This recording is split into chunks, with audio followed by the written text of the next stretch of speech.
হাসান মনির ভাই আমাদের মাঝে উপস্থিত হয়ে আছে।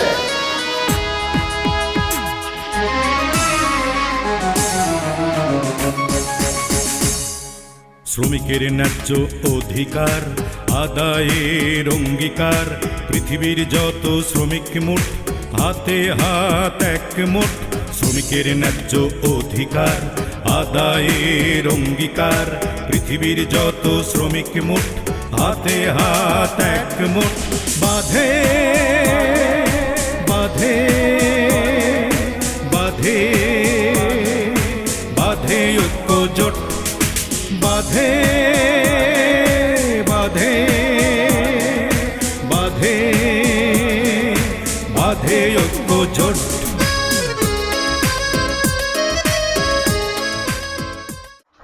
আমাদের প্রধান আলোচক জনাব মোহাম্মদ সাজিদুর রহমান, সাজিদুর হোসেন মনির, সদস্য সচিব খুলনা বিভাগ।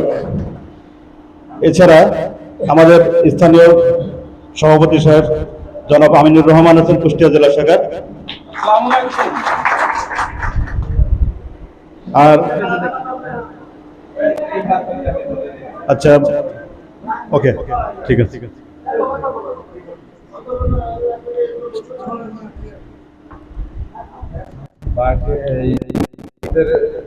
বাইরের জেলার যে কয়জন আছে সবাই কি এখানে আছে?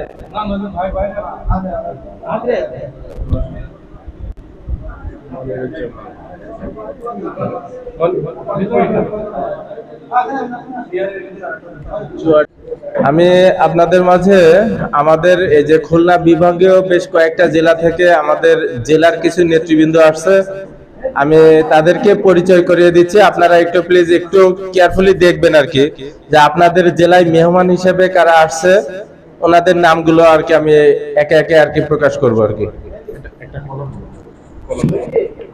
খুলনার 2-3 জনের নাম জানা হয় না। একটা পেন মেহেদি আঙ্কেল, একটা পেন দিয়ে না।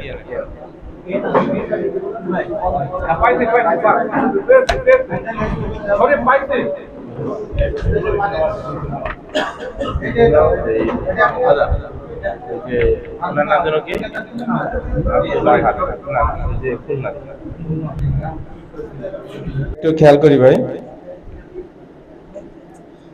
বিসমিল্লাহির রহমানির রহিম।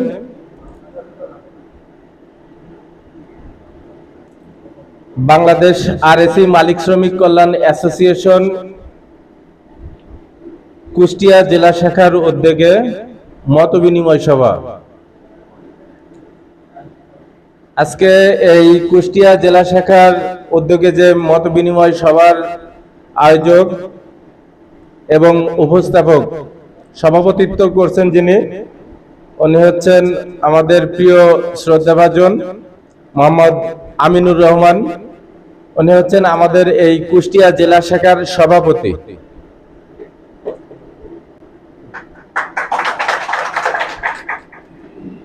আমার সাথে আমার খুলনা বিভাগীয় যে আহ্বায়ক কমিটি গঠন করা হয়েছে, আমরা আপাতত 2 জন আমরা আহ্বায়ক কমিটির দায়িত্ব গ্রহণ করেছিলাম। আপনারা যারা ঢাকায় গিয়েছেন তাদের সামনে নাম প্রকাশ করা হয়েছিল। তিনি হচ্ছেন জনাব সচিন সাহা, আহ্বায়ক খুলনা বিভাগ, সভাপতি খুলনা জেলা শাখা। খুলনা জেলা থেকে সহ সভাপতি MK মাসুদুর রহমান, ক্রীড়া বিষয়ক সম্পাদক আব্দুল আহাদ,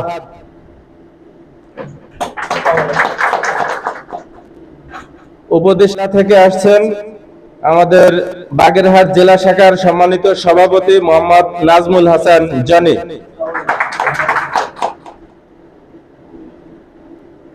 senior vice president Ziaur Rahman, সাধারণ সম্পাদক আসাদুল ইসলাম আকাশ এবং শিক্ষা বিষয়ক সম্পাদক আলিফ সর্দার। আমার যশোর জেলা শাখার সম্মানিত সাধারণ সম্পাদক মোহাম্মদ আরফান আলী সর্দার, যশোর জেলা শাখার ধর্ম বিষয়ক সম্পাদক শাহিন উদ্দিন এবং চুয়াডাঙ্গা জেলা শাখা থেকে সাধারণ সম্পাদক মোহাম্মদ বিল্লাল হোসেন। উপদেষ্টা কমিটির সম্মানিত আব্দুল করিম,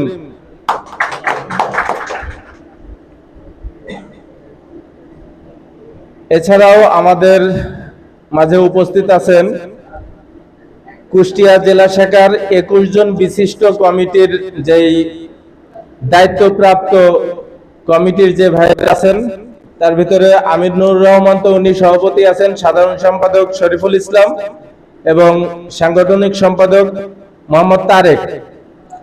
এছাড়া যে কয়জন আছে আসলে আমার সবার নাম তো পরিচিত মানে মুখস্থ নেই, তা আপনারা একটু ক্ষমা সুন্দর দৃষ্টিতে দেখবেন।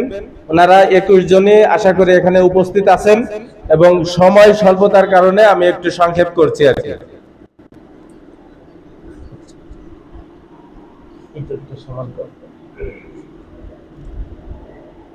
যাই হোক, আমরা এখানে আপনাদের এখানে সম্ভবত মোট 4 বার, আমার যদি ভুল না হয়, কুষ্টিয়া জেলা শাখায় মোট 4 বার আমরা বসছি। আপনাদের ইফতার পার্টিতে 2 বার অ্যাটেন্ড করা হয়েছে, এরপরে আরেকটা প্রস্তুতি সভা হয়েছিল, আর এইবার আরেকবার মত বিনিময় সভা, মোট 4 বার নাকি সাধারণ সম্পাদক? 4 বার। তো এখন বিষয় হচ্ছে যে আপনাদের এখানে সদস্য সংখ্যা দেওয়া হয়েছে হচ্ছে 63 জন বিশিষ্ট কমিটি। 63 জন বিশিষ্ট কমিটির নিয়মটা কি? একদম পিছনে যারা আছেন, সামনে যারা আছেন, সবার কাছে অনুরোধ করব, আমাদের এই মিটিং চলাকালীন কেউ ফোনটা একটু সাইলেন্ট করে রাখবেন। প্লাস এখান থেকে এই প্রতিষ্ঠানটা আমাদের কাছ থেকে কি চায়, আর এই 4 নাম্বার বাড়ি আমরা কেন এখানে বসতে আসলাম, এটা তো অবশ্যই একটা উদ্দেশ্য আছে।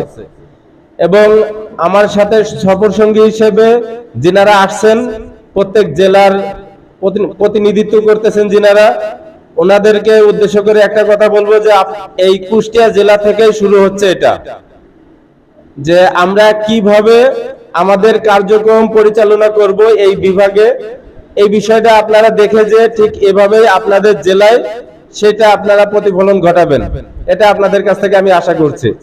এবং নেক্সট টাইম আমি যে নিয়মগুলো বলবো আপনাদের প্রত্যেক জেলা শাখার সদস্যরা পাবে না, সেটা একটা স্লিপ পাবে আপনাদের হচ্ছে জেলা শাখার সম্মানিত সভাপতি এবং সেক্রেটারি, ওনারা ওই বিষয়ে আপনাদের প্রত্যেক সদস্যের কাছে মেসেজটা পৌঁছায় দিবে। কিন্তু আপনারা যদি এখানে ফেল হন, আপনারা বাস্তবতা দেখতে আসছেন, আপনারা যদি এখানে ফেল হন আর সেটা যদি আপনাদের জেলায় যে যদি আপনারা ভুল করেন, এইটার জন্য যখন আপনি আমাদের কমিটির কাছ থেকে, বিভাগীয় কমিটির কাছ থেকে অতিরিক্ত কথা শুনবেন, হয়তো আপনার কাছে খারাপ লাগতে পারে, কিন্তু আপনাদের মনে করেন যে এটা ট্রেনিং পিরিয়ড চলতেছে, আপনি ভুল করলে আপনার সদস্যরা ভুল পথে হাঁটবে। কথা একদম পরিষ্কার, আপনারা ভর্তি করার সময় আপনারা কোন কোন ভাবে চলবেন, অ্যাসোসিয়েশনে ঢোকার নিয়ম কি আর বের হয়ে যাওয়ারও নিয়ম কি, এইটা আমি আপনাদের এখন জানাচ্ছি। কিন্তু এর মাঝখানে যে যদি আপনি এলোমেলো কোনো কিছু করেন, এটার জন্য শুধুমাত্র আপনি নিজেই দায়ী থাকবেন। সে আপনি বিভাগীয় কমিটির একজন সদস্য হন, আপনি জেলা কমিটির একজন সদস্য হন, অথবা আপনি আপনার একটা সদস্য হন, আপনার জেলা কমিটির একজন কমিটিরও না, আপনি সাধারণ একজন সদস্য। আপনার সদস্যর আপনার কি কি করণীয় এবং বর্জনীয়, আপনার জেলা কমিটিতে থেকে আপনার কি কি করণীয় এবং বর্জনীয়, আমরা যে বিভাগ কমিটিটা গঠন করব, এটা আপনার প্রত্যেক এই যে 10টা জেলা আমার খুলনা বিভাগের, এই বিভাগ থেকে লোকগুলো নিয়েই তো আমি বিভাগের কমিটি গঠন করব নাকি? এখন আপনারা যার যার জেলায় যদি অ্যাক্টিভ না থাকেন, আপনি আমার বিভাগে যে কি কাজ দেখাবেন? আর আমি দীর্ঘদিন একা, শুধুমাত্র অনলি একা আমি এই বিভাগটা আমি কিভাবে সাজানো যায়, গুছানো যায়, এই কাজটা আমি করে আসতেছি। আমি তো চাবো না যে আপনি একটা ভুল করা মানুষ, আপনি আমার কমিটির ভিতরে বিভাগে এসে আপনি উচ্ছৃঙ্খল কোনো কাজ কাম করেন, এটা তো আমি চাবো না ভাই। এই ধরনের একটা অনুষ্ঠান হইতে গেলে সর্বনিম্ন 30-40 হাজার টাকা খরচ হয়ে যায়। এই টাকাটা কিন্তু আপনার একা ব্যক্তিগত টাকা না, এটা হলো সদস্যদের টাকাও এটার ভিতরে থাকতে পারে। আপনি কেন টাকাটা নষ্ট করবেন? যখন এই টাকাটা খরচ করার পরে প্রত্যেকেই কাজ করতেছে দেখবেন, ওই সময় মনে করবেন যে আমার টাকাটা খরচ করে আমার কাজে লাগছে। আর যদি এই অনুষ্ঠানগুলো করার পরে একইভাবে আপনারা চলতে থাকেন, তাহলে বুঝতে হবে টাকাগুলো আপনারা জলেই ফেলছেন। আর এইটার জন্য প্রত্যেক জেলা কমিটি দায়ী থাকবে।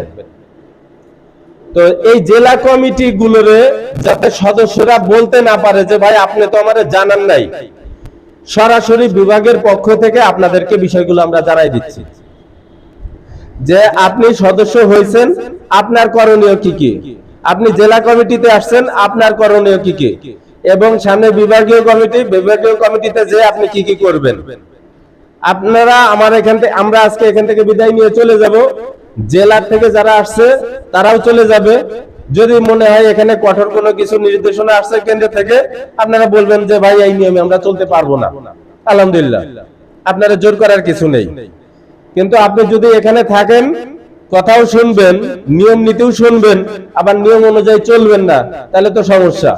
আপনার জন্য আমার জেলা একটা ক্ষতিগ্রস্তর দিকে চলে যাচ্ছে, এই কাজটা আপনার দ্বারা আমি আশা করব না।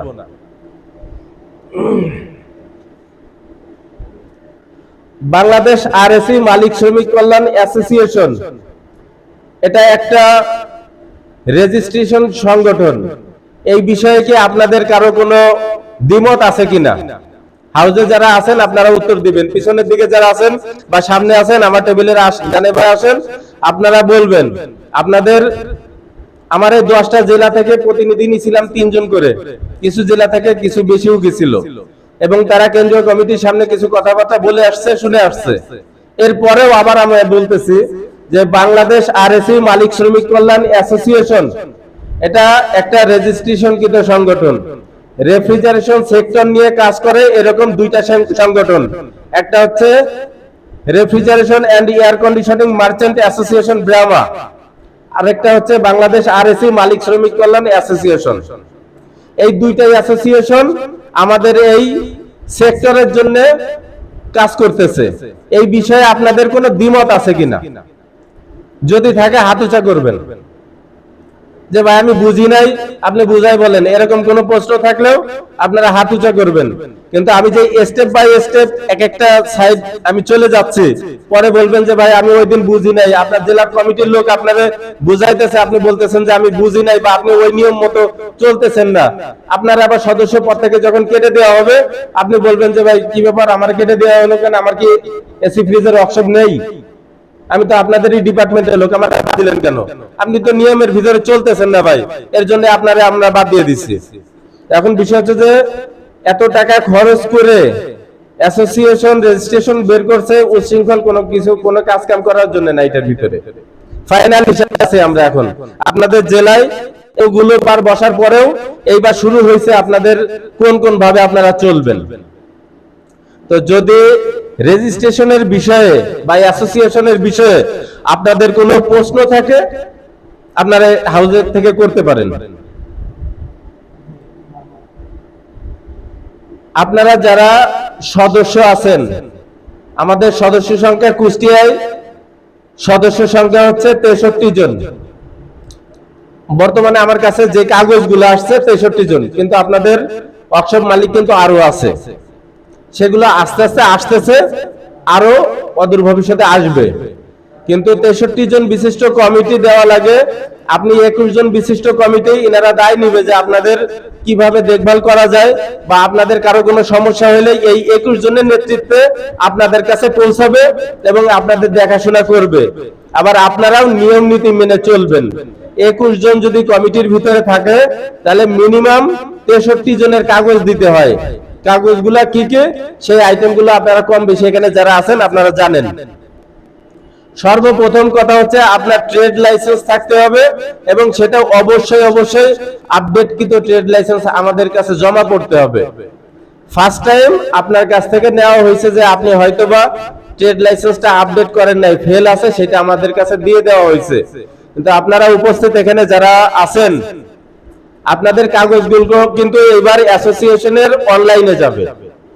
তো অনলাইনে যখন যাবে তখন স্পষ্ট এনআইডি কার্ড, নমিনির এনআইডি কার্ড, আপনাদের দুজনেরই ছবি প্লাস আপনার ট্রেড লাইসেন্সটা আপডেট আছে কিনা এটা দেখে তারপরে ঢুকবে। আপনাদের কাছে অনুরোধ করব, যারা ভর্তি হয়েছেন বা হবেন তারা চলতি মাসে ট্রেড লাইসেন্সটা রিনিউ করে জেলা কমিটির কাছে অবশ্যই পৌঁছায় দিবেন। এটা হলো প্রথম শর্ত। আপনি অ্যাসোসিয়েশনের ভিতরে ঢোকার প্রথম শর্ত ট্রেড লাইসেন্স অবশ্যই হালনাগাদ করা থাকতে হবে। আপনি বলবেন যে আমি তো 1 বছর আগে দিয়ে দিছি, 6 মাস আগে দিয়ে দিছি, ওই সময় আপনারে ভর্তি করার জন্য একটা রাস্তা ছিল এবং এটা বলা হয়েছিল যে আপনি অবশ্যই এটা হালনাগাদ করে তারপরে ঢুকবেন। এখন এটা কেন লাগবে? 100% আপনার কাগজগুলো ট্রেড লাইসেন্সটা আপডেট কেন থাকতে হবে? আপনারা তো জেলা কমিটি বলছে যে ভাই আপনার যদি ওয়ার্কশপের কোনো একটা ছেলে অসুস্থ হয়ে যায়, রিক্সেবল কোনো কাজ করতে যে আপনি সেফটি সহকারে কাজ করছেন, এরপরেও আপনি অ্যাক্সিডেন্ট ঘটেই গেছে, তো ওই সময় কিন্তু ওনারা বলছে যে আপনাদের নামে কিন্তু একটা বীমা হবে এবং এই বীমার টাকা যতদূর সম্ভব এনে আপনাদের হেল্প করা হবে। তো ওইটা কিন্তু সার্ভে করবে হচ্ছে সমাজ কল্যাণ মন্ত্রণালয়। আপনি ট্রেড লাইসেন্সই করেন নাই বা ট্রেড লাইসেন্স করছেন আপডেট করেন নাই, আপনার ওই সমস্ত কাগজ গ্রহণযোগ্য হবে না। এটা জেলা কমিটিও চাইলে হবে না, বিভাগীয় কমিটি চাইলেও হবে না। এটা অফিস কথা বলবে, একটা মন্ত্রণালয় কথা বলবে যে আপনার কাগজগুলো সবকিছু ঠিকঠাক আছে কিনা। এর জন্য প্রথম কথা হচ্ছে যে ভাই অবশ্যই যারা ট্রেড লাইসেন্স আপডেট করেন নাই সেই কাগজগুলো আপডেট করে জেলা কমিটির কাছে পৌঁছায় দিবেন। দ্বিতীয় কথা হচ্ছে যে আপনারে বলা হয়েছে যে আপনি যখন ভর্তি হবেন, আমি যদি কোনো ভুল ইনফরমেশন দেই বা আমি যেটা বলতেছি আপনার জেলা কমিটি তার উল্টাটা করছে, এখানে হাউসে কেউ যদি থাকেন দাঁড়িয়ে এখনই বলে দিবেন। আর যদি কেউ না বলেন তাহলে বুঝবো যে আমরা যে নিয়ম নীতি বলে দিছিলাম জেলা কমিটিরে তারা সেইভাবেই আপনাদেরকে জানাইছে, আপনারা সেটা জানেন কিন্তু করতেছেন না, এইটাই ধরে নিব। আপনারা 63 জন বিশিষ্ট কমিটির লোক আছেন এখানে, তার মানে 21 জন কমিটির লোক। শুরুটা কি হয়েছে যে 21 জন যদি আপনারা কমিটি লোক হইতে চান তাহলে 63 জনের কাগজ দিতে হবে, আপনারা দিছেন। এখানে আপনারা গণনা করেন তো যে এই কমিটির 21 জনের কয়জন আছেন, একটু হাতোছা করবেন প্লিজ। সভাপতি সাহেব গণেন, আঙ্কেল গণেন।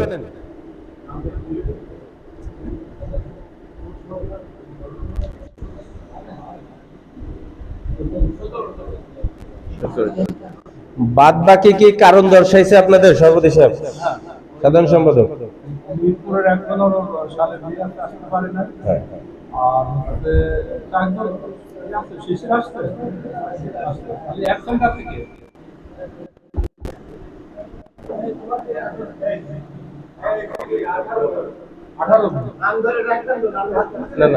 নাম ধরতে গেলে লেট হবে। আচ্ছা, 18 জন উপস্থিত আছেন আপনারা। আপনাদের 21 জন বিশিষ্ট যে কমিটিটা সভাপতি থেকে শুরু করে সদস্য প্লাস 63 নাম্বার যে সদস্য, আপনারা কি এখানে উপস্থিত আছেন? সাধারণ সম্পাদক, আপনার কি মনে হয় যে আপনার 63 জনই এখানে আপনার কমিটির 1 নাম্বার থেকে 63 নাম্বার লোক পর্যন্ত এখানে উপস্থিত আছে? আমার কাছে সদস্য ফর্ম আছে, আমি এখানে নাম ডাকবো সবার। আপনার কি মনে হয় যে 63 জন এখানে উপস্থিত আছে? কতজন কম থাকতে পারে? 10 জন মতো কম আছে। এই ওনারা যে এখানে অ্যাটেন্ড করছে, অ্যাটেন্ডেন্সে কি সই করাইছেন? অ্যাটেন্ডেন্স ওখানে সংখ্যা কত? 60 প্লাস হয়েছে, তার মানে আর 3 জন, মানে ওই যেই কমিটি 3 জন বাকি সেই 3 জন নাকি? যে কমিটি প্রায় 3 জন তো আপনার ওই যে ই আছে বাদ আছে, তাহলে 60 প্লাস হলো কিভাবে? আচ্ছা আচ্ছা আচ্ছা, বুঝতে পারছি। আচ্ছা, আলহামদুলিল্লাহ আপনাদের 60 প্লাস লোক আছে, আলহামদুলিল্লাহ নাকি ভাই? আমরা ধরতে পারি যে এখানে কুষ্টিয়া ফুলফিল তারা এখানে উপস্থিতি দেখাইছে আমাদেরকে নাকি? বিভিন্ন জেলার যারা ভাইরা আসছেন আপনারা একটু মাঝে মাঝে 60টাই দিয়েন। আচ্ছা আচ্ছা, আলহামদুলিল্লাহ। তো নতুন সদস্যদের দিয়েই উনারা 63 জন দেখাইছে। হইতে পারে আগে যে 63 জন ছিল তার ভিতরে 8-10 জন মিসিং, কিন্তু নতুন দিয়ে 63 হয়ে গেছে বর্তমানে যারা এখানে উপস্থিত আছেন আর কি। তো এখন বিষয় হচ্ছে যে আপনাদেরকে জানানো হয়েছে ভর্তি যে ফিটা 200 টাকা, এই টাকাটা কিন্তু অফেরের যোগ্য। এটা ওনারা কি কি খাতে খরচ করবে যা বলছে আর আমি যেটা বলি এটা মিলে কিনা দেখেন। আপনাদের কাছ থেকে যে 200 টাকা সদস্য ফর্ম ভাবে নিছে, সদস্য ফর্ম, চাঁদা আদায় রসিদ, এই যে অফিসটা নিছে অফিস ভাড়া, এইসব বাবদ কিন্তু এই টাকাটা কাটা হয়ে যাবে। আমি অফিসটা এখন আপাতত বাদ দিতেছি, আমি বাদ দিয়ে আপাতত অফিসটা বাদ যাবে। আপনার এখানে যে অফিসিয়াল যে কাগজপাতি গুলার কাজ করতেছে এইসব বাবদ কিন্তু আপনাদের ওই যে 200 টাকা যেটা, এইটা কিন্তু বাদ হয়ে যাবে। এইটার হিসাবটা জেলার কাউরেই চাইতে না করছি, বলছি না?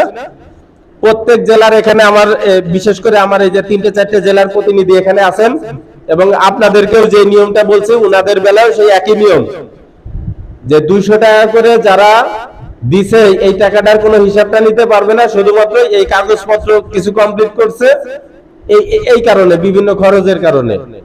আর 100 টাকা আপনারা মাসিক চাঁদা আদায় মানে এটা দেখাবেন। 100% কি কুষ্টিয়ায় যারা আছেন আপনারা কি মাসের টাকা যেটা 100 টাকা ভাই, থানা পড়বে 100 টাকা আর সদরে 200 টাকা, সদরে 200 টাকা আর থানায় 100 টাকা, এই টাকাটা কি আপনারা সবাই রেগুলার পরিশোধ করেন? ভাই একটু খেয়াল করবেন ভাই,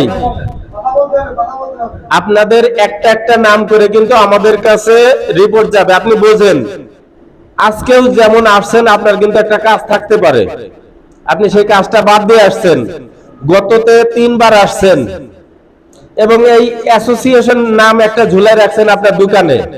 আপনি নিয়ম নীতি যদি তোয়াক্কাই না করেন আর এইটা যদি কোনো কাজেই না লাগে তা আপনি এখানে সময় নষ্ট করে লাভ কি? তো এখন বিষয়টা হচ্ছে ভাই, আমি কাউরে ব্যক্তিগতভাবে উঠাই আমি বলতে চাই না ভাই আপনি কি উঠেন তো আপনি মাসের কয় মাসের টাকা দিচ্ছেন, এই কথাটা বলে আমি তার আর লজ্জা দিতে চাই না। আপনাদের কাছে আমার লাস্ট রিকোয়েস্ট, সেটা হচ্ছে আমাদের বিভাগীয় কমিটি ফুলফিল হতে যাচ্ছে 21 জন বিশিষ্ট।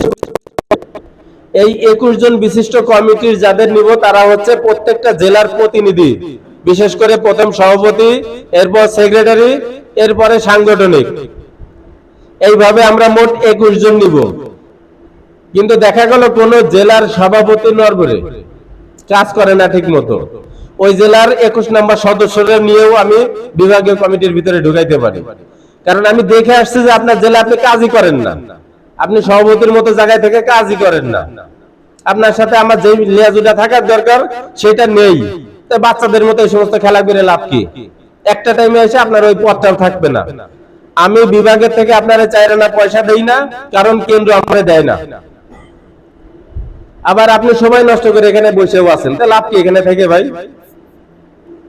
তো বিষয় হচ্ছে যে জেলা কমিটির উদ্দেশ্যে বলবো, আমার যে বিভাগীয় কমিটিটা আমরা গঠন করতে যাচ্ছি, আপনারা আগে আপনাদের ফুলফিল আপনাদের সদস্যদের কাছ থেকে মাসিক চাঁদা আদায় করবেন।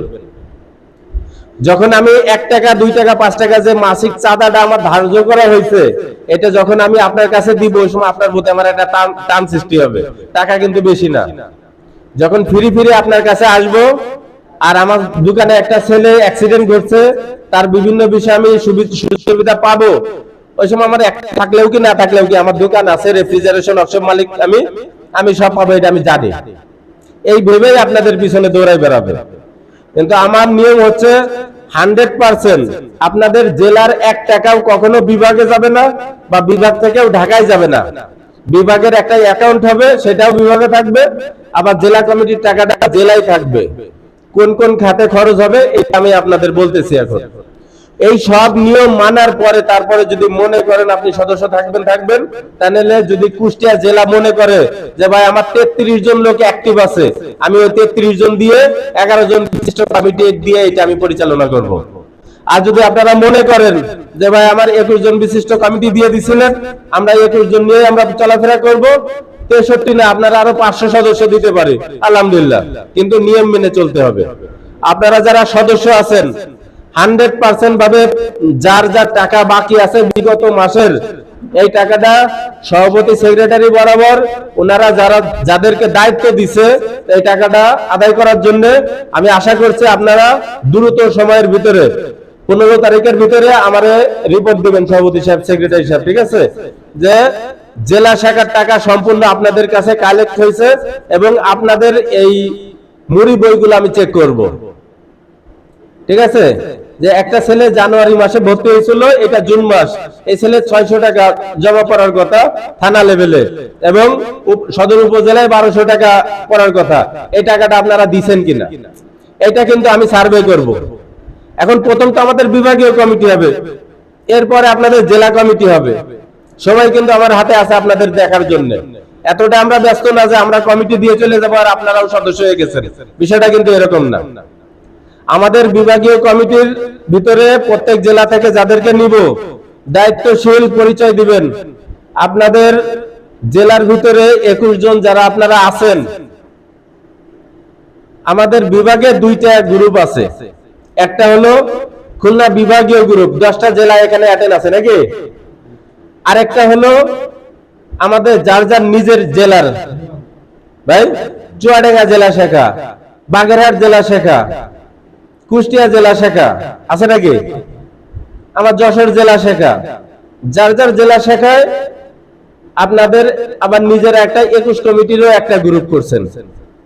এখন আমরা যেটাই অতিষ্ঠ হয়ে গেছি, যেটা ইদানিং, সেটা হচ্ছে যে আমরা দেখছি যে প্রায় 900 সদস্য সহ ঢাকা এরকম 400 সর্বনিম্ন 20টা হবে, 20টার বেশি ছাড়া কম হবে না, এরকম গ্রুপ তৈরি হয়ে গেছে ভাই।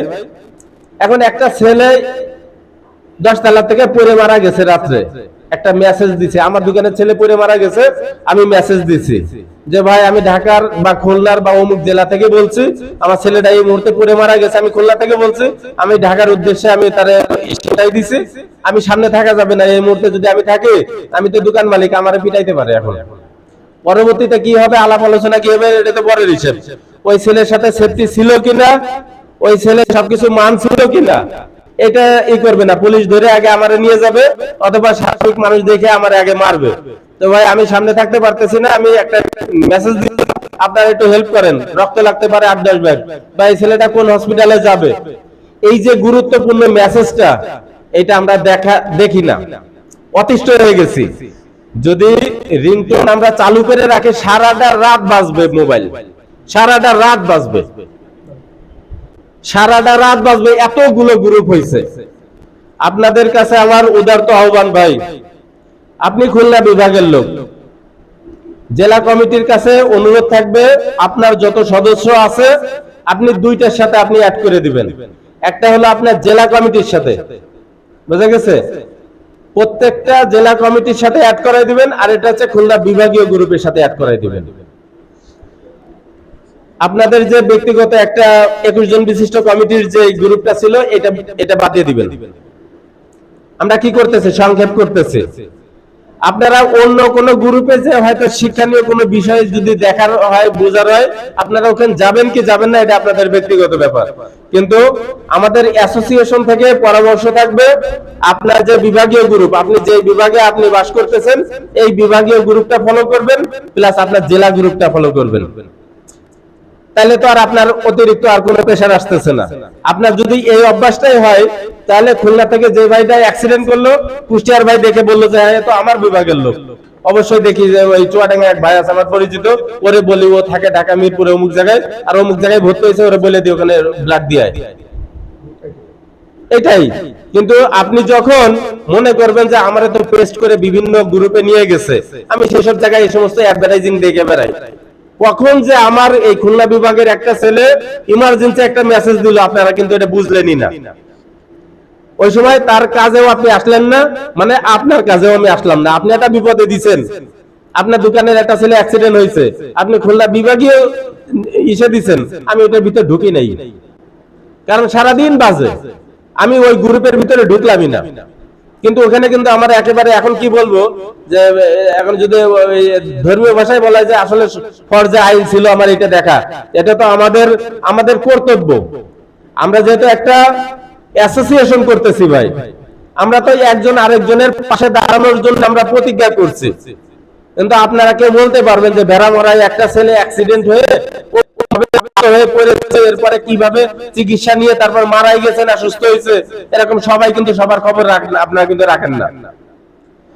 আপনাদের কাছে অনুরোধ থাকবে, আপনারা এই দুইটা গ্রুপ, বিশেষ করে জেলা কমিটি আপনাদেরকে বিভাগীয় কমিটিতে অ্যাড করাই দিবে, প্লাস আপনারা এই জেলা কমিটির থেকেও আবার ওই বিভাগীয় কমিটিতে, জেলা আর বিভাগ এই দুইটার ভিতরে রাখবেন ভাই।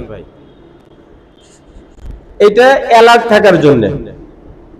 আপনাদের 21 জন যে বিশিষ্ট কমিটিটা করে দেওয়া হয়েছে, এনাদেরকে বলা হয়েছিল যে আপনারা এই 21 জন প্রত্যেক দিন আপনাদের এই জেলা কমিটিতে এবং আপনার যে নিজস্ব যে জেলা 21 জন বিশিষ্ট জেলা আলাদা যে এটা আর কি বডি কমিটি, এটার ভিতরে একটু লিখতে বলছিলাম কিনা ভাই? সাংগঠনিক সাহেব কথা বলবেন।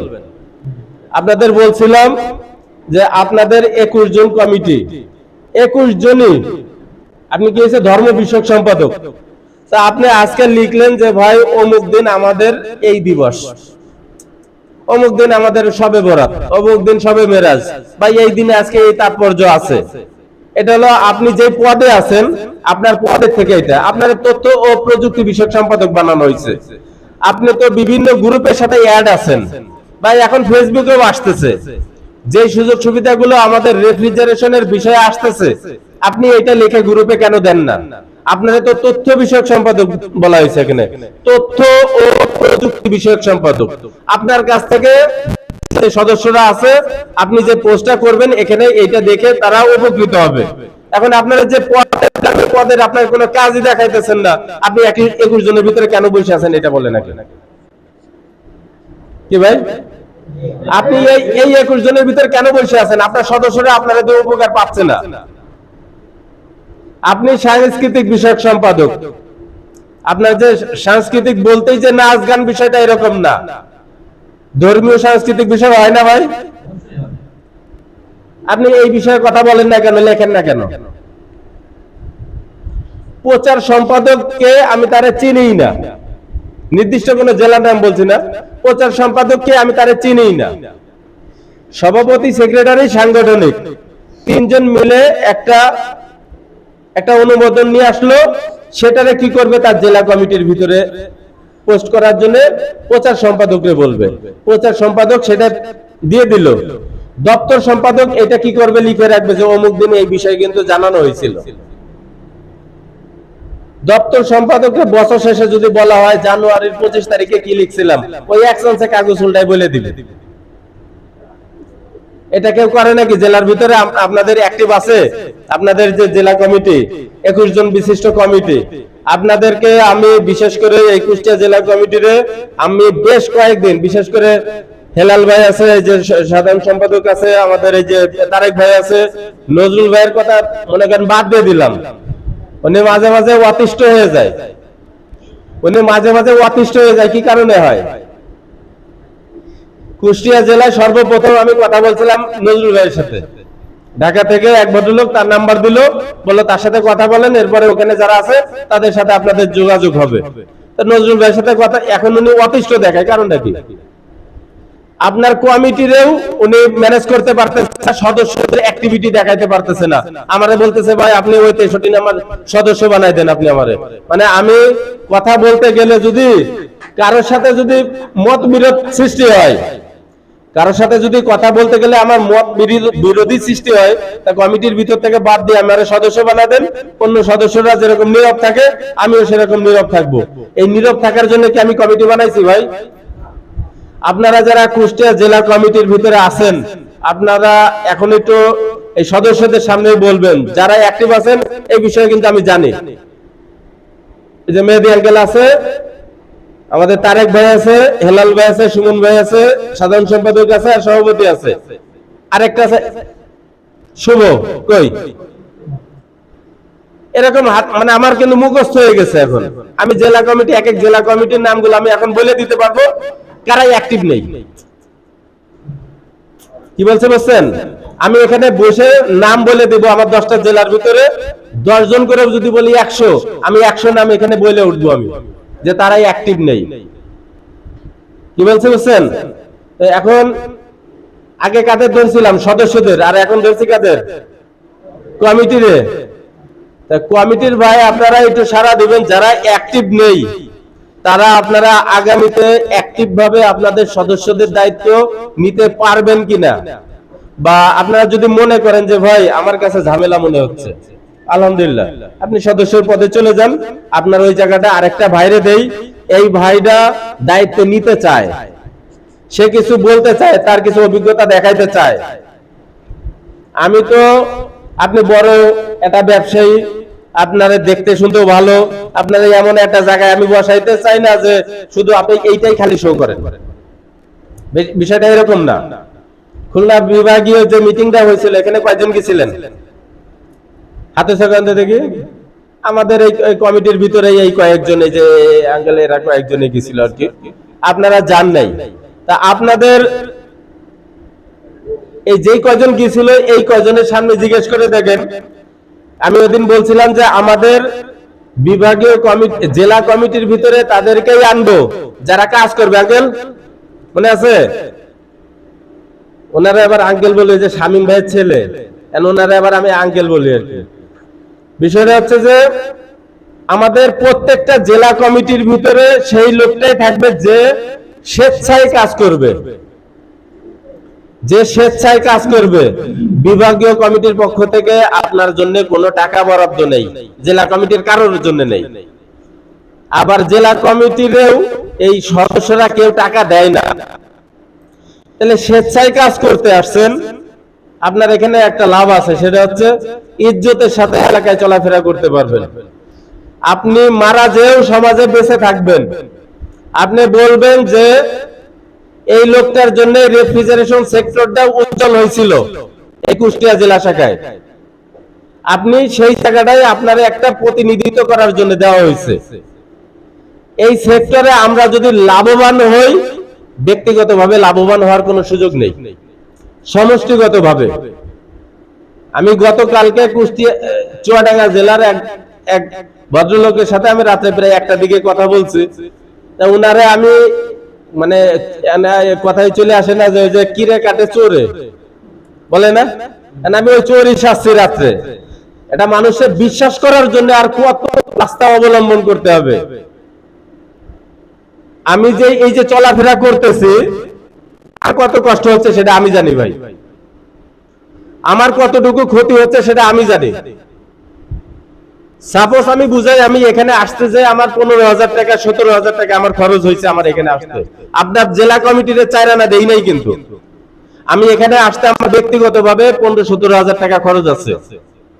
মিডিয়ার লোক নিয়ে আসছি না, ওই যে ভদ্রলোক বসে আছে ওখানে, সে আমার এলাকার বড় ভাই। যে কোনো একটা মিসিং হওয়ার কারণে রাত্রে 1টার সময় তার বাসার সামনে যে 1 ঘন্টা অপেক্ষা করার পরে তার বাসার দারোয়ান তারে ডেকে দিছে, তার সম্পাদকের সাথে কথা বলার পরে তারপরে হয়েছে সে আমার এখানে আসবে। যে কোনো একটা মিসিং হওয়ার জন্য আমি ক্যামেরা করতে পারি না, তারে অতিরিক্ত টাকা দিয়ে আমার ঠিক করে নিয়ে আসতে হয়েছে। আমি যে গাড়িটা আমি নিয়ে আসছি, আমার কি গাড়িটাকে আমার ব্যক্তিগত? আমি তো একটা আপনাদের মতো ফ্রিজ মিস্ত্রি ভাই, আমি তো লোকের বাড়ি কমপ্লেন দেখে বেড়াই। চৌরাস্তা মোড়ে যে লোক জুতা পালিশ করে তারা ফ্রিজ দেখতে যায়, জামা একটু ভালো পড়ছে তাই মনে হইতেছে এরকম। আমি তো যে ডাকে তার কাছে আমি কাজে যাই, এখান থেকে যাওয়ার পরেই তো আমি ইলেকট্রোমিটার গেঞ্জি গায়ে দিয়ে ঘুরে বেড়াই। সেটা হচ্ছে যে ভাই আমিও আপনাদের মতো টেকনিশিয়ান, কিন্তু আমার জেলা থেকে 2টা লোক ছায়ার মতো আমার হেল্প করতেছে, তারাও নিঃস্বার্থে করতেছে।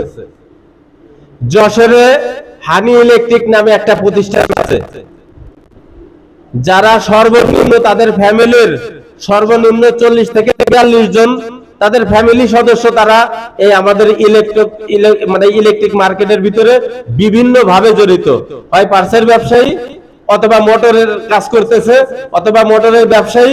এইভাবে তাদের 40 থেকে 42 জন সদস্য আছে আমাদের যশোর শহরের ভিতরে।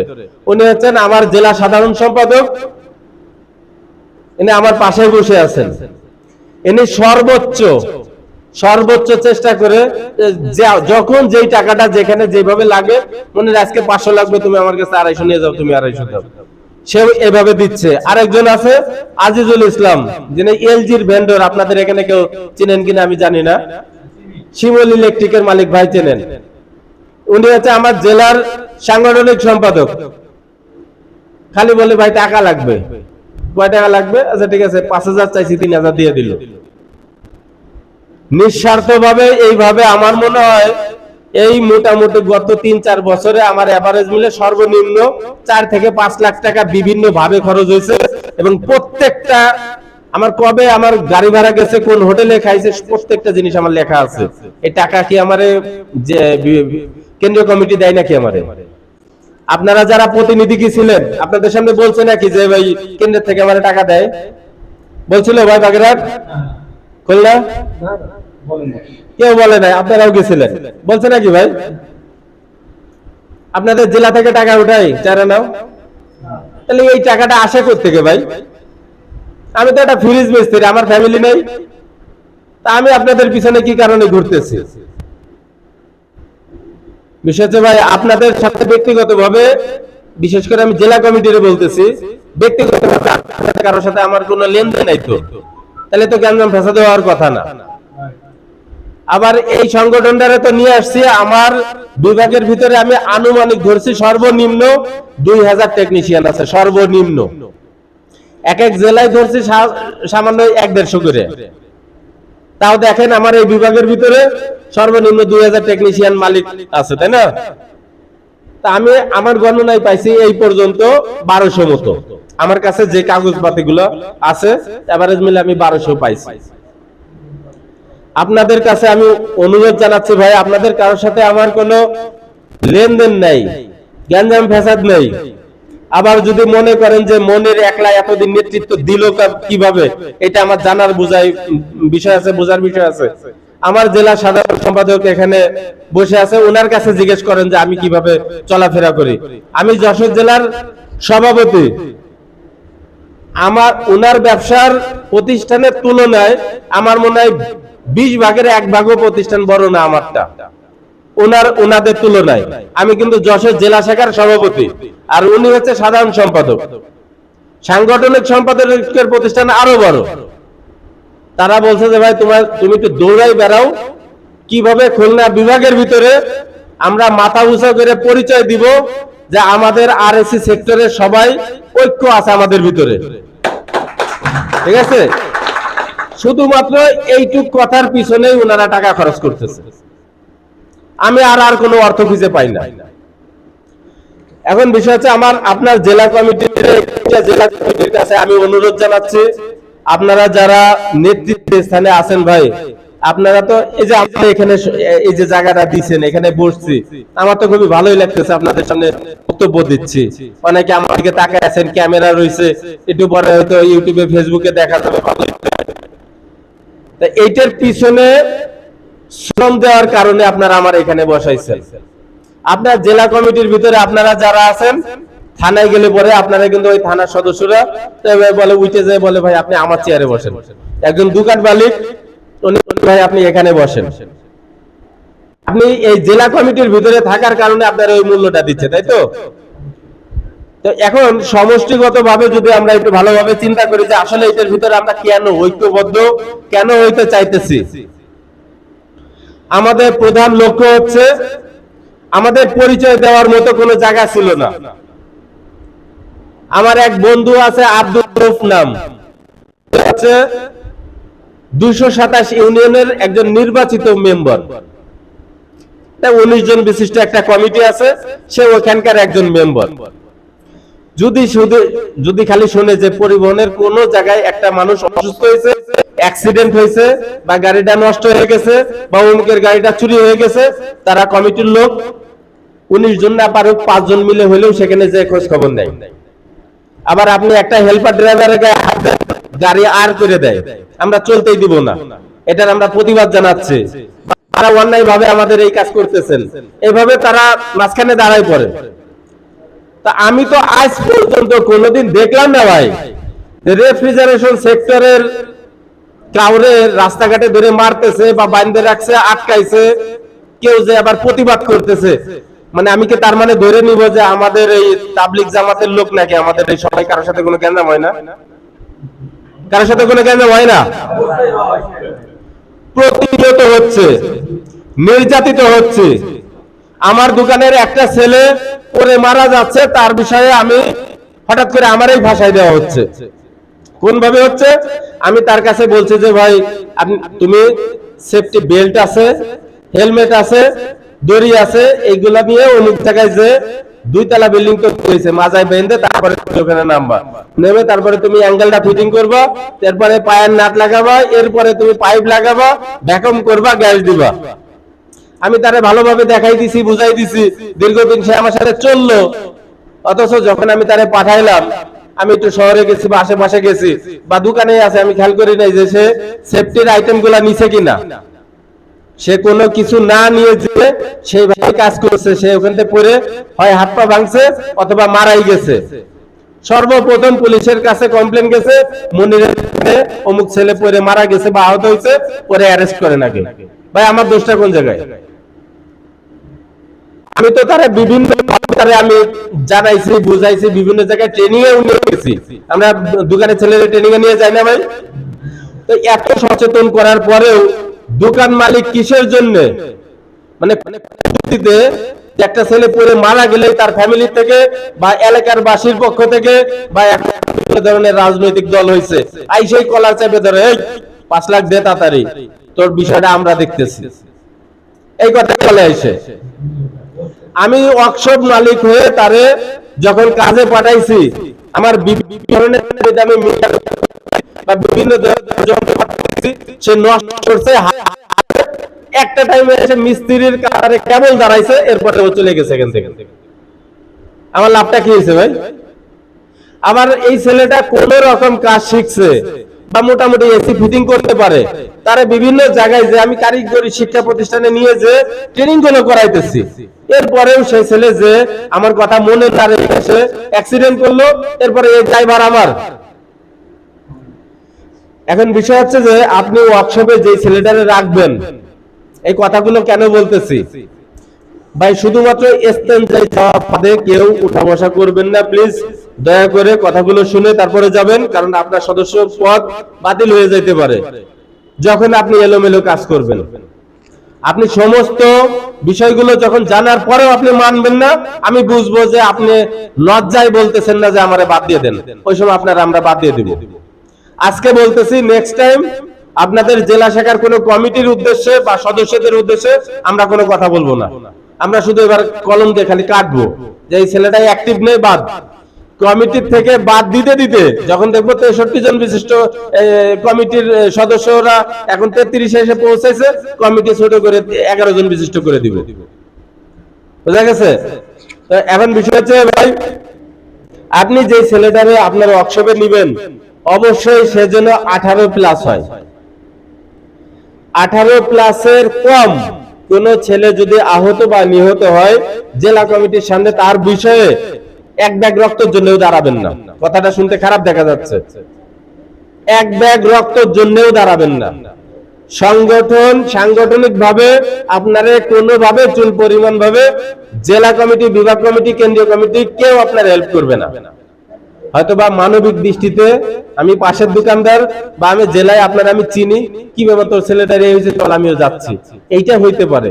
কিন্তু আপনি জেলা কমিটিরে সংঘবদ্ধ ভাবেও জানাইতে পারবেন না, আবার বিভাগীয় কমিটিরেও আপনার জেলা কমিটি জানাইতে পারবে না, বিভাগীয় কমিটি কেন্দ্রে জানাইতে পারবে না, আর কেন্দ্র কমিটিও পকেট থেকে দিবে না, ওইটা তো একটা সংস্থা থেকে আইনে দিবে নাকি।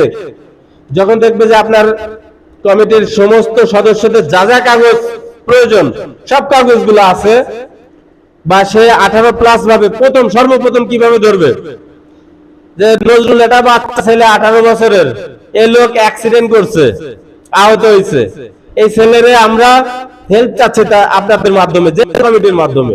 তো জেলা কমিটি বিভাগীয় কমিটিরে দিবে, কোন ভাবে দিবে ভাই? আমার এত নাম্বার একজন সদস্য আছে, এত নাম্বার একজন সদস্য আছে, মনে করেন 20 নাম্বার, এটা আমার উপরে ক্রমিক নাম্বার আছে না ভাই?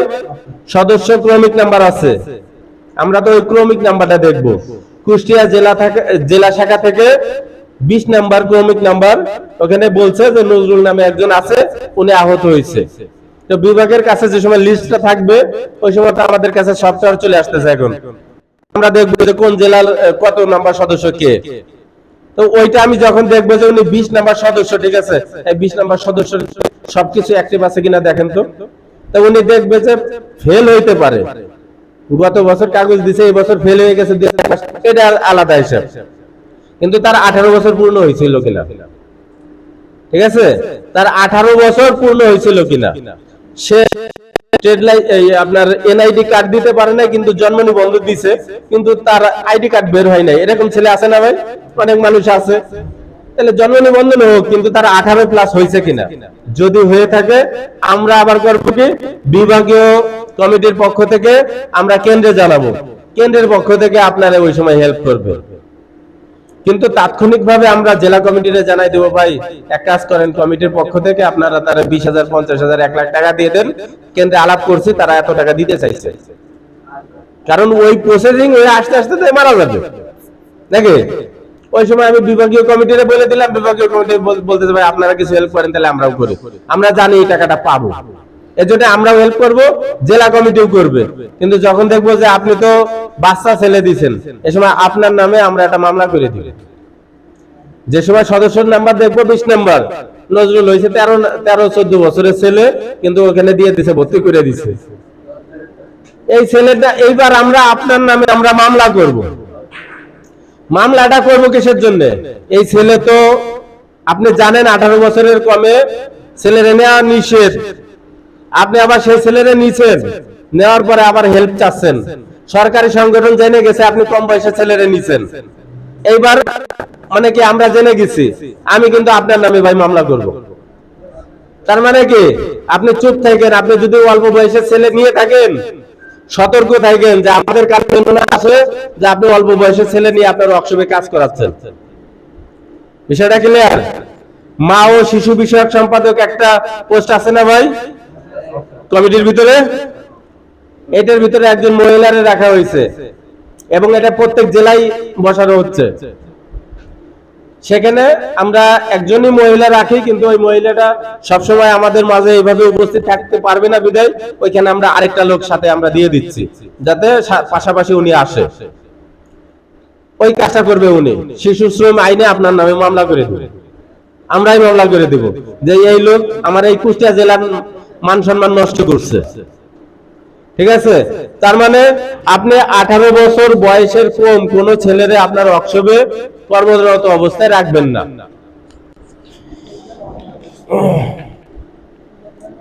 আপনি সদস্য হইতে গেলে আপনার করণীয় কি কি?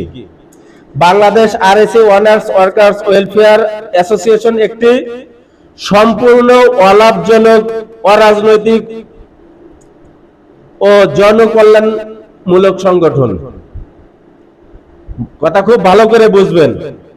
এখানে বলছে যে বাংলাদেশ আরএসি ওনার্স হবে, এখানে মালিক পক্ষ, ওয়ার্কার্স ওয়ার্কশপ ওয়েলফেয়ার অ্যাসোসিয়েশন একটি সম্পূর্ণ অলাভজনক, অরাজনৈতিক ও জনকল্যাণমূলক সংগঠন। এখানে কোনো টাকা পয়সা আসে না ভাই, কিন্তু সিস্টেমে আমরা কিছু কিছু প্রতিষ্ঠানের কাছে পাই। কোন ভাবে পাবো? আর আপনি সদস্যের জায়গায় থেকে কোন ভাবে জেলা কমিটির কাছে দাবি করবেন, আর জেলা কমিটি কিভাবে বিভাগ কমিটির কাছে দাবি করতে পারবেন, এইটা এখন শুনে যান। আপনি সম্পূর্ণ জানার পরেও যদি আপনি নিয়মগুলো না মানেন, আপনার কিন্তু আমরা এমনি রাখবো ব্ল্যাক লিস্টে, যে ভাই ইনি আমাদের নিয়ম নীতি মেনে চলতেছে না। এরপরে সদস্য নাম্বার বাদ দিব, তারপরে দেখবো যে আপনি আসলে কি করতেছেন। যদি দেখেন একই একটা ভাই উল্টাপাল্টা কাজ করতেছে, সবাই আপনার বিরুদ্ধে চলে যাবে। এটা একটু মাথায় রাখবেন। এই সংগঠনের মূল উদ্দেশ্য হলো রেফ্রিজারেশন ও এয়ার কন্ডিশনিং আরএসি খাতের মালিক কর্মী। এখানে মালিকও বলছে, কর্মীও বলছে। এখানে যেটা আমরা প্রিন্ট করে নিয়ে আসছি, এটা আমাদের গঠনতন্ত্রের 3টা পেজ। বাংলাদেশ আরএসি মালিক শ্রমিক কল্যাণ অ্যাসোসিয়েশন যখন গঠনতন্ত্র রেডি করছে, ওই সময় তো আমাদের একটা গাইড দেওয়া হয়েছে, সেখান থেকে 3টে পেজ এখানে পূরণ করা আছে যে আপনি সদস্য হইতে গেলে কি করতে হবে, আপনি জেলা কমিটির ভিতরে আসতে গেলে কি করতে হবে, বিভাগীয় কমিটি কিভাবে পরিচালিত হবে, সেই বিষয়ে আংশিক কিছু লিখে দিছে এখানে। এটা একটু শোনেন। এই সংগঠনের মূল উদ্দেশ্য হলো রেফ্রিজারেশন ও এয়ার কন্ডিশনিং আরএসি খাতে মালিক, কর্মী ও সংশ্লিষ্ট সকলের কল্যাণ, পেশাগত উন্নয়ন, দক্ষতা বৃদ্ধি, অধিকার প্রতিষ্ঠা এবং পারস্পরিক সহযোগিতা নিশ্চিত করা। দেখছেন, মানে একজন আরেকজনের উপকারের স্বার্থে আসতেছে, শুধু এইটা বুঝালো এইটুক লাইনে।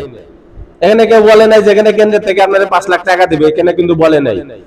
যদি আমার পাশের বাইরে একটু হেল্প করতে হবে, ও কি বিষয়ে ভাই একটু বলবেন, ভাই একটু খেয়াল করবেন, ভাই একটু তাড়াতাড়ি খেয়ে চলে আসেন, যারা সিট খালি করছেন তাড়াতাড়ি চলে আসবেন। বিভাগীয় কমিটির প্রতিটি সদস্য স্বেচ্ছাসেবক দায়িত্ব পালন করবেন।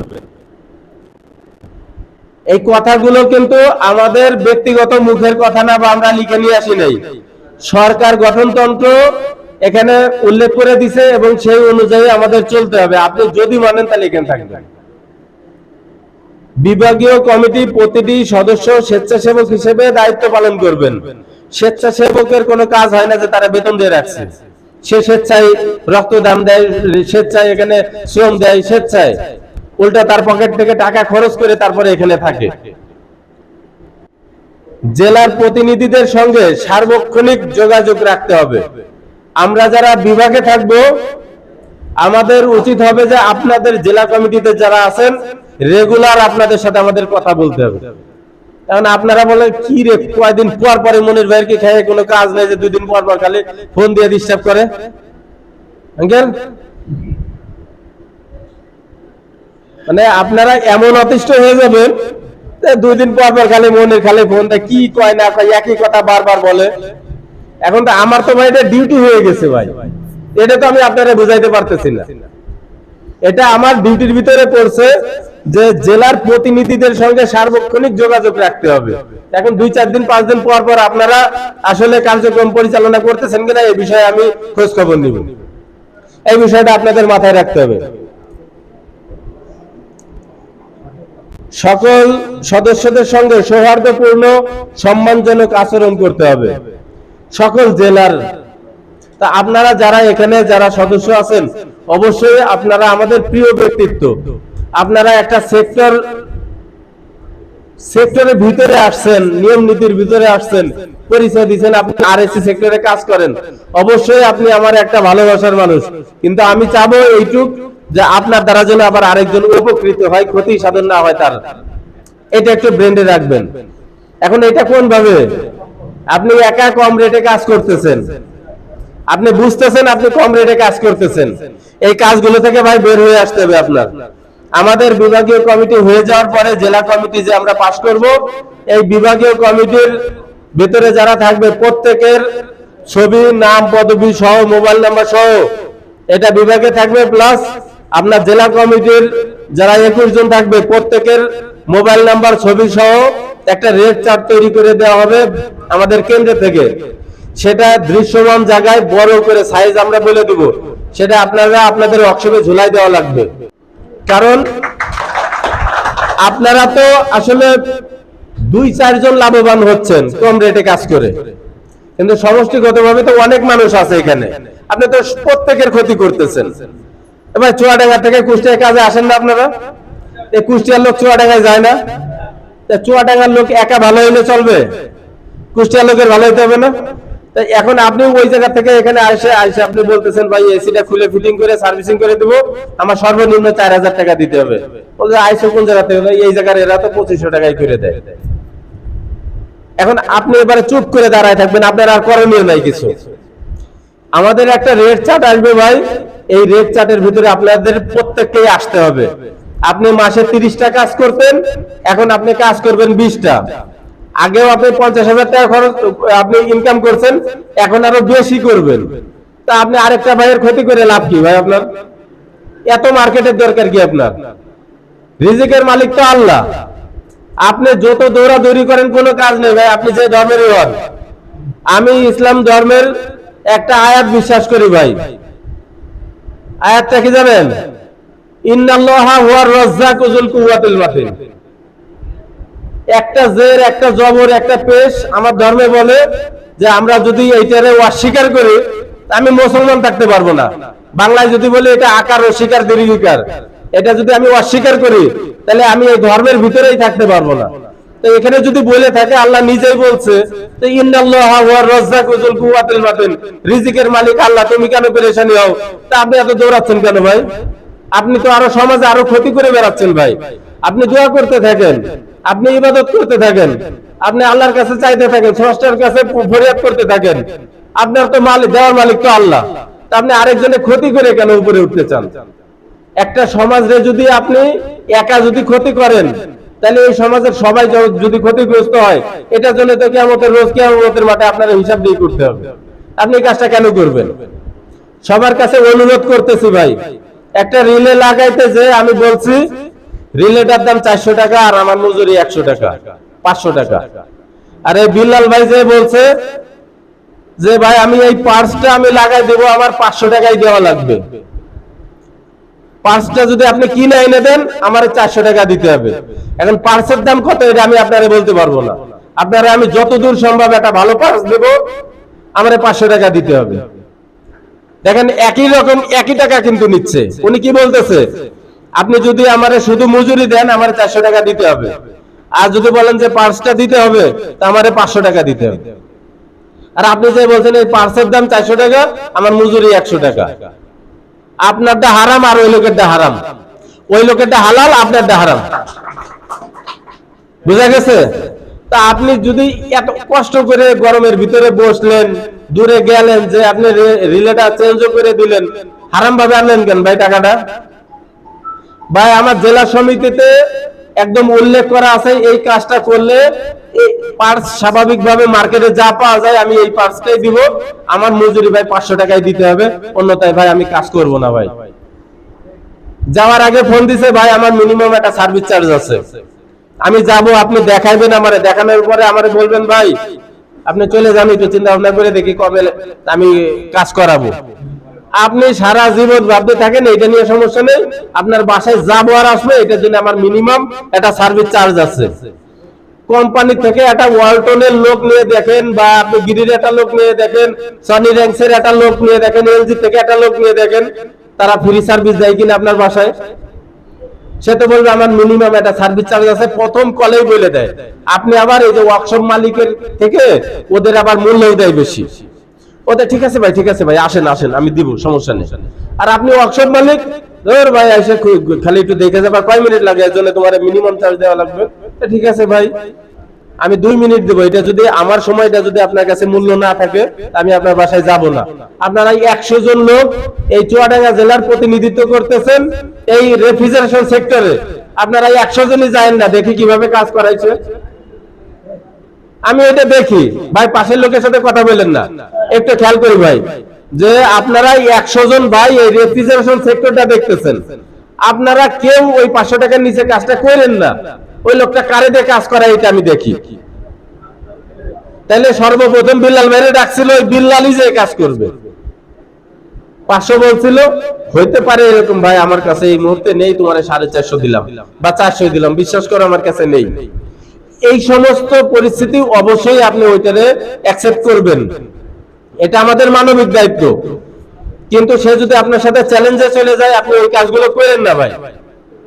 আমার জেলার সেক্রেটারি আরফান আলী, উনি তো আমারে দিয়ে মাইকিং করাইছে ভাই, আপনারা শুনলে অবাক হয়ে যাবেন, আমাদের মাইকিং করাইছে সেক্রেটারি সাংগঠনিক, আমাদের মাইকিং করাইছে কোন ভাবে, যে কোন দোকান মালিক বিহীন কোন জায়গায় কোন ওই যে ভাঙড়ি দোকানদার যারা আছে, ঝুড়ি নিয়ে ঘুরে বেড়ায়, ভ্যান নিয়ে ঘুরে বেড়ায়, এরা যাতে কোনো জায়গাতে ভাঙড়ি মাল জিনিস কিনতে না পারে, এসি ফ্রিজের কোনো মাল যেতে কোনো জায়গাতে কেউ জানে না বেচতে পারে, তুমি এটা মাইকিং করো।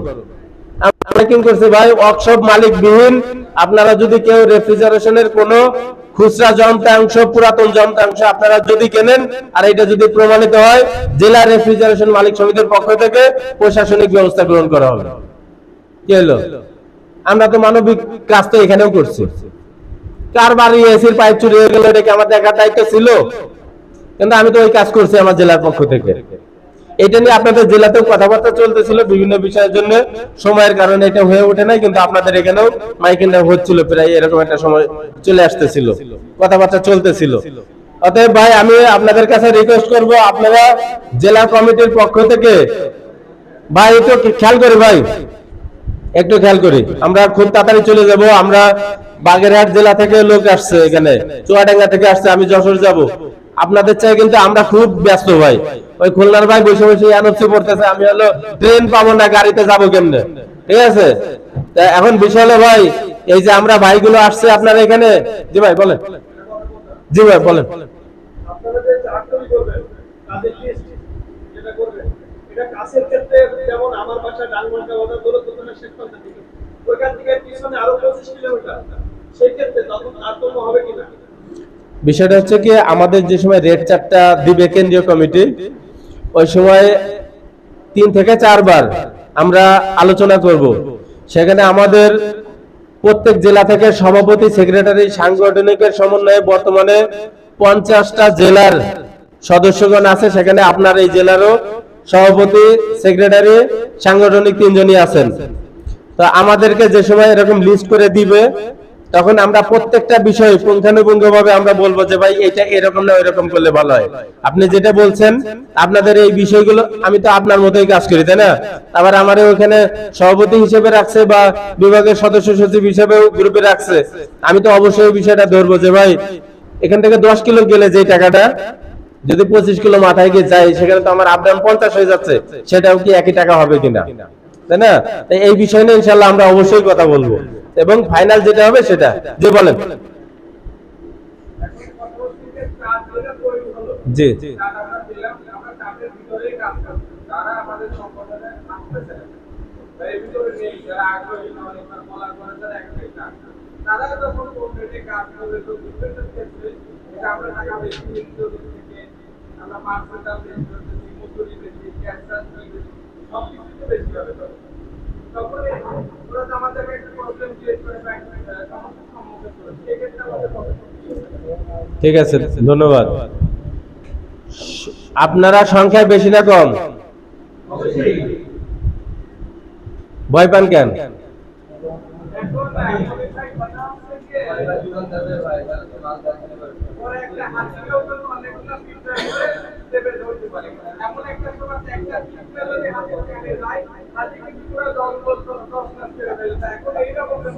আপনারা যদি সংঘবদ্ধ থাকেন, ওই ওই ওই পিঁপড়াটা নিচে থেকে কান পর্যন্ত পৌঁছাইতে পারবে না যদি আপনারা সংঘবদ্ধ থাকেন।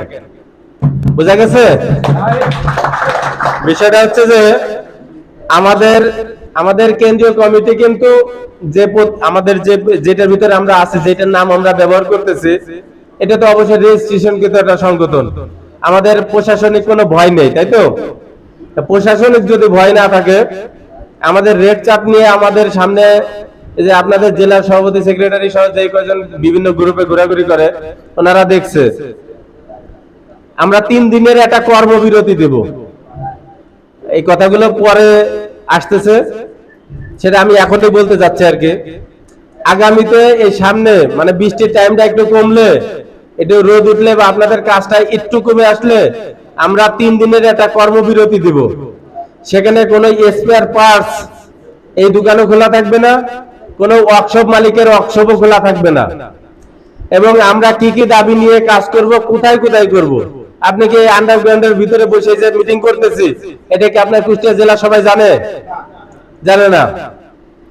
প্রেস ক্লাব এমন একটা জায়গা যেখানে সব জায়গায় এই নিউজ ছড়াই যায়। আপনি যে কোনো একটা কাজ করলে সারা বাংলাদেশ হয়ে যাওয়া সম্ভব। তো সর্বপ্রথম আমরা মানববন্ধন করব, এরপরে প্রেস ব্রিফিং করব। উপরে লেখা থাকবে কুষ্টিয়া জেলা শাখার পক্ষ থেকে আমাদের অমুক অমুক দাবি নিয়ে বসছি। তো এইভাবে একই দিনে একইভাবে আমাদের 3 দিন আমাদের একটা কর্মবিরতি আসতেছে এবং এই কর্মবিরতিতে আমাদের দাবিটা কি কি, এই জিনিসটা আমাদের কেন্দ্র থেকে জানানো হবে। আমাদের ন্যায্য অধিকার যেটা, আমাদের ন্যায্য পাওনা যেটা, বা সরকারি ভাবে আসলে আমাদের কি কি ভাবে তাদের দেখাশোনার দরকার ছিল, তারা কি কি ভাবে আমাদেরকে বঞ্চিত করতেছে, পরিবেশ অধিদপ্তর থেকে আমাদের কোন ভাবে আমাদের অধিকার ছিল আর ওনারা কিভাবে দেখতেছে, এই সার্বিক বিষয় নিয়ে আমাদের ওই দাবিগুলোর ভিতরে উপস্থাপন করা হবে এবং আমাদের প্রত্যেকের হাতে এক একটা আলাদা আলাদা প্লেকার্ড থাকবে। সেগুলো আমরা এরকম নিয়ে দাঁড়ায় থাকবো যে আমাদের দাবি এই। এত কিছু জানান দেওয়ার পরেও এরপরে আমরা যে রেড চার্টটা ঝুলাই দিব, এখানে আপনারা লোক আছেন 150 জন, কিন্তু 4-5টা ছেলে এরকম ডিস্টার্ব করতেছে। আপনারা যত বেশি সংখ্যক পারেন সবাই যে তারা বুঝায় বলবেন, এরপরেও যখন না হবে, আমরা যখন বইলে যখন না হবে ওই সময় আমরা প্রশাসনিক ব্যবস্থা নিব যে আমাদের কেন্দ্র থেকে এইভাবে রেড চার্ট আসছে, আমরা এই নিয়মে আমরা কাজ করতে চাই, তো এই ছেলেটা এই ঝামেলা করতেছে, আমাদের নিয়মের বাইরে চলে গেছে সে। ওই সময় তারে যেটা করার দরকার এটা ব্যক্তিগতভাবে আমরা করব না, এটা প্রশাসনিক ভাবেই হবে। আপনারা বলবো না আপনারা ধরে মাইরে টাইরে থুয়ে আসবেন, একদম তালা মালা মাইরে থুয়ে আসবেন। হ্যাঁ, এখন বিষয়টা হচ্ছে যে প্রমাণ সহকারে, এটা তো অবশ্যই প্রমাণ থাকতে হবে যে আপনার জেলায় অমুক ছেলেগুলো কম রেটে কাজ করতেছে, বা ওরা যে আবার কি করতেছে বিভিন্ন জায়গায় জানেন, ওরা না একটু কয়েকজন মিলে কি দেখি করতেছে, এরা খালি কয় যে দেখেন আমি এই কাজটা করতেছি 500 টাকায়, ও বলে 1000 টাকায় নেওয়া লাগবে, আমাদের বাধ্য করতেছে। এইভাবে কিন্তু কিছু ক্ষতি করবে সে, এবং সমাজ কিন্তু সবাই জানবে না যে আমরা কোন ভাবে কি কি কাজগুলো করতেছি। তো আপনাদের কাজ হবে হচ্ছে সবাই আগে সমষ্টিগতভাবে আগে ঐক্যবদ্ধ থাকেন। জেলা কমিটির ভিতরে প্রত্যেক দিন কেউ না কেউ কোনো না কোনো বিষয় নিয়ে লেখালেখি করবেন, সেটা আমার রেফ্রিজারেশন সেক্টরের হইতে হবে, অকারণে কোনো কিছু লেখালেখি না।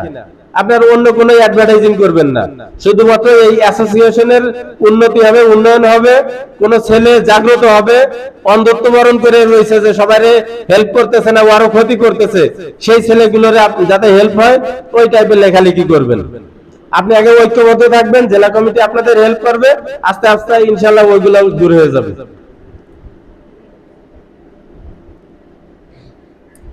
সভা, প্রশিক্ষণ ও সাংগঠনিক কার্যক্রমে সক্রিয় অংশগ্রহণ করতে হবে।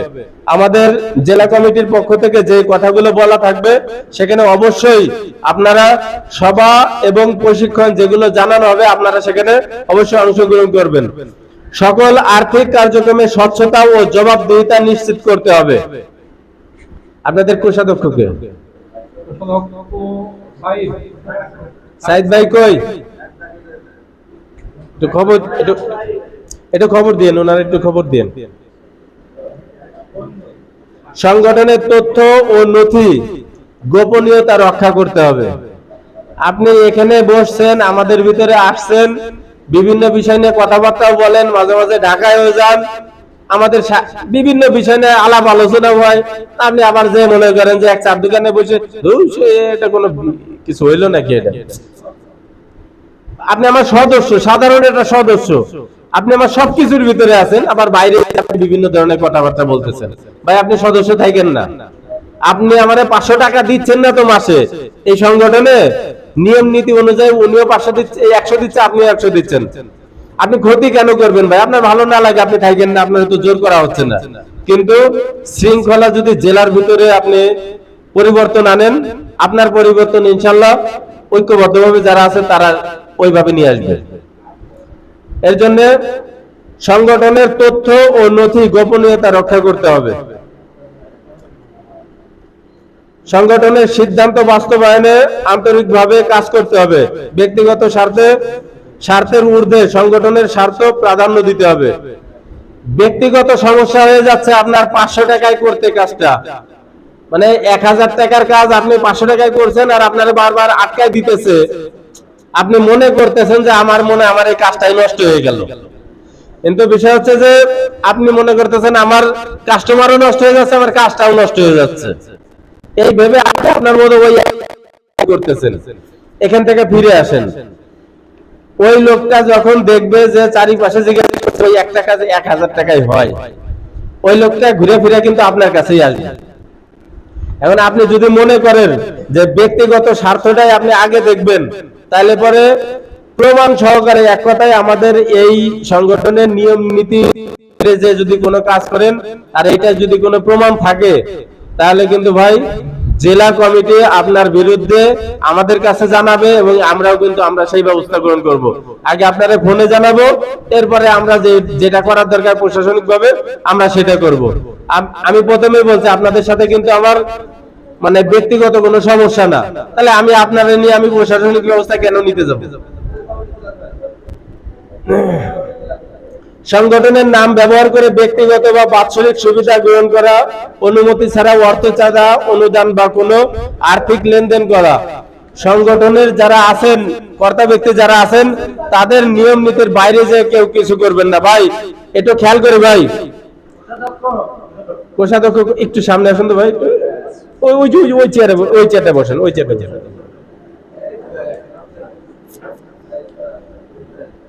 আপনি সাইদ ভাই তো নাকি?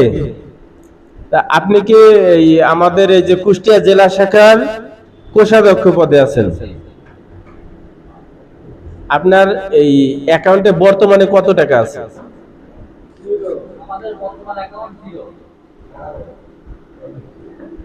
বর্তমান আপনার অ্যাকাউন্ট 0। আচ্ছা, এখানে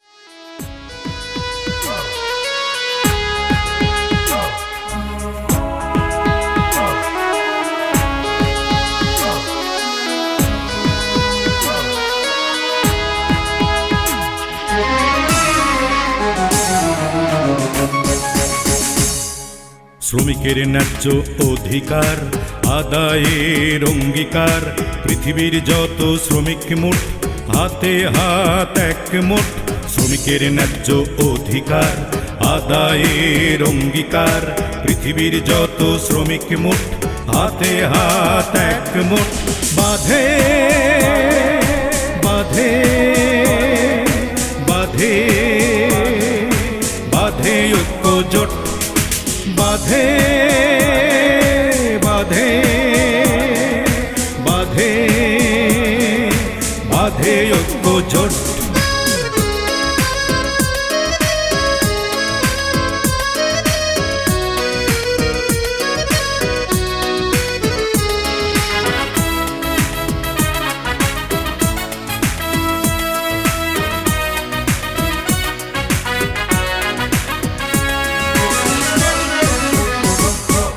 শ্রমিকের ন্যায়ের তরে শোষকের সাথে লড়ে,